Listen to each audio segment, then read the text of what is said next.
Imagine living in a desert where water is becoming harder to replace, but some of the biggest users of that water are actually green golf courses and large resorts. That is the problem that this project is looking at.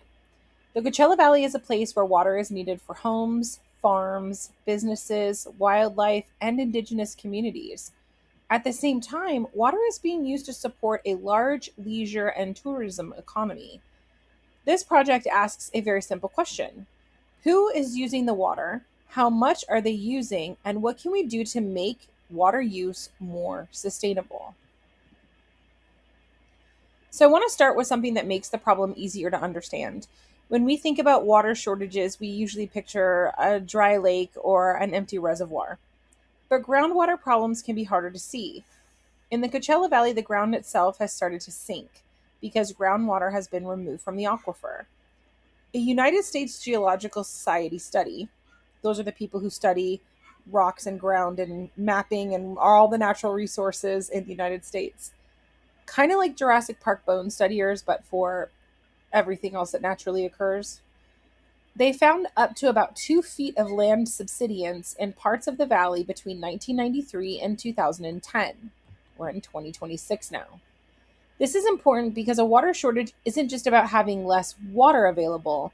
It can cause physical damage that is very difficult, if at all possible, to reverse.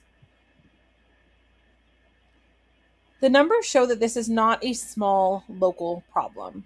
Sneed and colleagues found that about zero point 0.6 meters, or roughly 2 feet of land subsidence in parts of the Coachella Valley has occurred. At the larger Colorado River Basin level, Scanlon and colleagues found that the lower basin accounted for about 80% of basin wide water storage loss from 2002 through 2023. They also found that groundwater depletion was responsible for about 60% of that decline. These numbers show why groundwater needs to be part of the conversation whenever we are talking about the Colorado River crisis.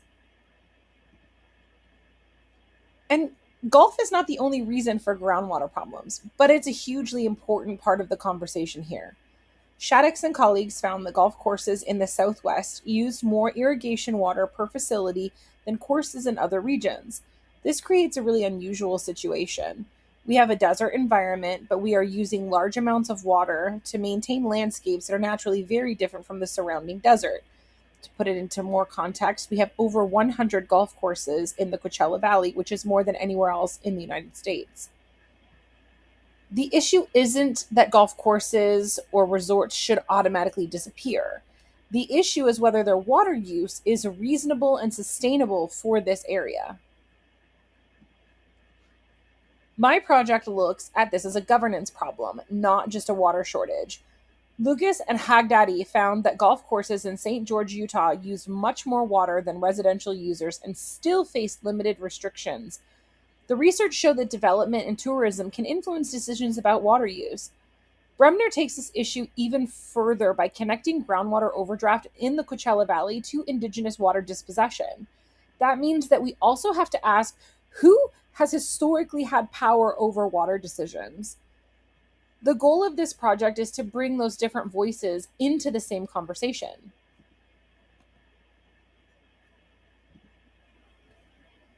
The main goal of my project is to create a public system that makes water use easier to understand and easier to discuss. The project has three main goals. First, reduce water demand from golf courses and resorts toward more sustainable levels. Second, monitor groundwater export proposals such as the Cadiz Mojave project. Third, address the governance problems in historical water dispossession that are part of the issue at its heart. The intended impact is not simply another report. The goal is to give communities, water agencies, and decision makers information they can actually use. The first outcome is reducing leisure industry water use. The project will compare Coachella Valley Golf Course water use with regional and national information.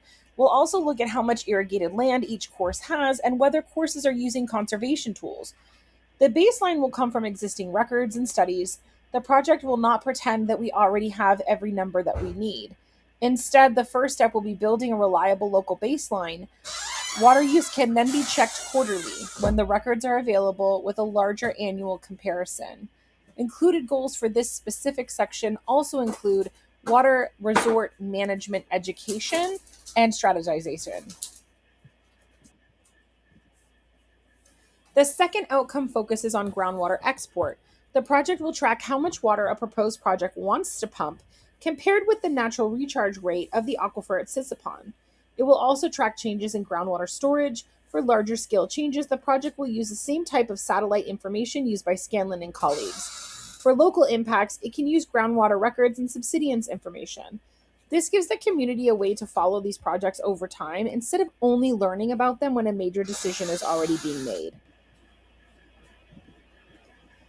The third outcome is about people. Bremner's research shows that groundwater overdraft cannot be separated from the history of indigenous water dispossession in the Coachella Valley. Because of that, the project cannot just collect satellite data and spreadsheets and call the job finished. Community knowledge matters too. The project will document concerns from residents and work to include Indigenous communities early in the process.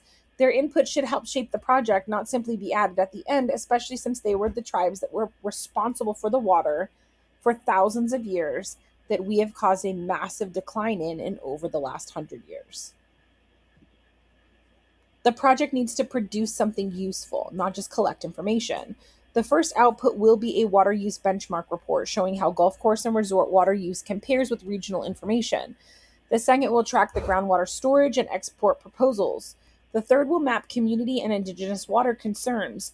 The fourth is a new activity based on peer feedback that I will add a workshop for golf course managers. The purpose is not to shame golf courses, it's to help managers understand the data and learn how conservation technologies can reduce water use. The final output will bring the information together into a public governance monitoring package. The activities move from a collecting information point to using that information. First, the project collects water use and groundwater information. Then, spreadsheets can be used to calculate averages, compare courses. GIS and satellite imagery can help check on how much land is being irrigated and track physical changes, such as subsidence. The project will also monitor government and legal records for groundwater export proposals. Community meetings will happen during the project, not just at the end. Finally, the workshop will give golf course managers a chance to understand the results and discuss practical conservation options. Technology is important, but each tool has a specific job. Spreadsheets will be used for calculations and charts. GIS will be used for mapping. Satellite information can help verify changes on the ground. GRACE data can help show larger groundwater storage trends. Google Drive can keep the project documents organized based on the technology feedback. I would also probably use a dedicated project management platform such as Trello. This gives a project team a place to track tasks, deadlines, responsible people, and completed work. There are real risks with this project. Golf courses and resorts may not want to share information because they could worry that the project is trying to punish them or push them away. And that's why cooperation should be treated as an incentive problem, not only a compliance problem. A project can offer participating courses useful benchmarking information and training. A course manager should be able to see how their water use compares with similar courses, what technologies may help them save water. Another risk is incomplete data. The project will be honest about what is known, what is estimated, and what still needs to be measured. This project is not designed to create an enemy. Golf course operators can benefit from better information and conservation training. Water agencies can benefit from better data and public communication. Residents can better understand where their water is going and how decisions are being made. They can also vote accordingly. Most important, Indigenous communities should have a meaningful role in the process because they have been affected by the history of groundwater development and displacement in a whole other unfathomable level. The project works best if these groups are treated as partners rather than obstacles, with the priority being to the Indigenous communities. The log frame helps make sure the project is connected from beginning to end. The activities are the things that we actually do. Those activities create outputs such as reports, maps, training, and monitoring. Monitoring tools. Those outputs are supposed to create outcomes such as lower water demand, better groundwater protection, and stronger community participation. All of those outcomes support the larger goal of making groundwater governance in the Coachella Valley more sustainable and accountable.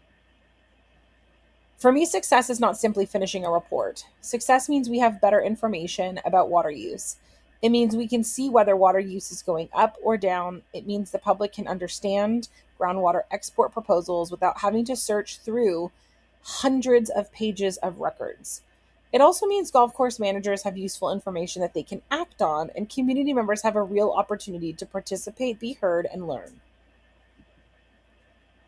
The Coachella Valley does not need another study that simply tells us that groundwater is in trouble. We already have evidence showing groundwater depletion, land subsidence, and growing pressure on the Colorado River system. What we need is accountability and cooperation. I am asking water agencies, golf course operators, resorts, residents, and indigenous communities to take part in this project. Share the data, come to the conversation, support conservation training, include the people who have been historically left out of water decisions or completely cut off from their water as a whole. The goal is not to stop the Coachella Valley from growing. That's going to happen either way. The goal is to make sure that growth does not come at the cost of a groundwater system that cannot support that development. And these are the references that were used to create this entire